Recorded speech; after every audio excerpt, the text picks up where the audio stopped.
नमस्कार. आज आपण लहानांपासून मोठ्यांपर्यंत सर्वांनाच आवडतील असे चविष्ट आणि सुबक असे ओल्या नारळाचे मोदक बनवणार आहोत. असे हे मोदक बनवण्यासाठी इथे मी डेसिकेटेड कोकोनटचा वापर करणार आहे.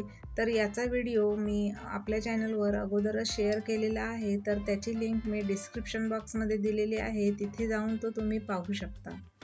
असे हे अगदी घरीच सोप्या पद्धतीने बनवलेले डेसिकेटेड कोकोनट मी इथे 3 वाट्या घेतलेला आहे. वेलची पावडर घेतली आहे अर्धा चमचा, त्याचबरोबर मिल्क पावडर घेतली आहे अर्धी वाटी.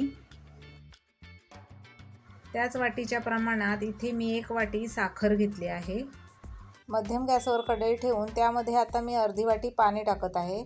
त्याचबरोबर त्याच आकाराच्या वाटीने 1 वाटी मी साखर घेतलेली होती, तीही यामध्ये मिसळून आपल्याला वितळवून घ्यायची आहे. इथे मी प्रमाणासाठी एकाच आकाराच्या वाट्या घेतलेल्या, त्या प्रमाणानुसार तुम्ही इतर कोणतेही भांडे वापरू शकता. इथे आपल्याला ओल्या नारळाचे मोदक बनवण्यासाठी 1 तारी किंवा 2 तारी पाक बनवायचा नाही, फक्त साखर वितळली आणि थोडासा या पाकाला चिकटपणा आला की आपण त्यामध्ये बाकी सर्व मिश्रण यामध्ये मिसळून घ्यायचं आहे. आता आपण यामध्ये किंचित मीठ टाकूया आणि तेही त्यामध्ये मिसळून घेऊया. किंचित मीठ टाकल्याने गोड पदार्थांना खूप छान चव येते. सर्व साखर चांगली वितळून झालेली आहे. त्याचबरोबर थोडा वेळ उकळल्यानंतर या मिश्रणाला थोडासा चिकटपणा येतो आणि आत्ता आपण यामध्ये 3 वाट्या डेसिकेटेड कोकोनट घेतलेलं ते यामध्ये सर्व टाकून घेऊया. त्याचबरोबर इथे मी अर्धी वाटी मिल्क पावडर घेतलेली, तीही यामध्ये अशा पद्धतीने मिसळून घेऊया.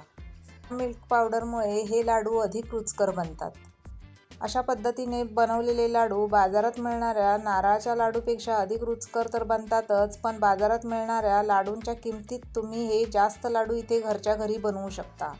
मंद गॅसवर हे सर्व साहित्य चांगले एकजीव मिसळल्यानंतर आता आपण शेवटी यामध्ये अर्धा चमचा वेलची पावडर टाकूया. तीही त्यामध्ये चांगली मिसळून घेऊया. इथे तुम्ही पाहू शकता अगदी परफेक्ट प्रमाणात आणि परफेक्ट असे ओल्या नारळाचे लाडूचे मिश्रण तयार झालेले आहे. गॅस बंद करूया आणि आता आपण याचे लाडू बनवायला घेऊया.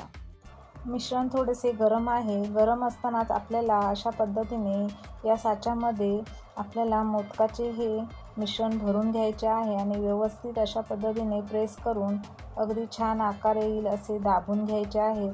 आणि त्यानंतर इथे तुम्ही पाहू शकता किती सुंदर मोदक असे तयार झालेले आहेत. अशाच पद्धतीने आपल्याला राहिलेल्या मिश्रणाचे सर्व मोदक करून घ्यायचे आहेत.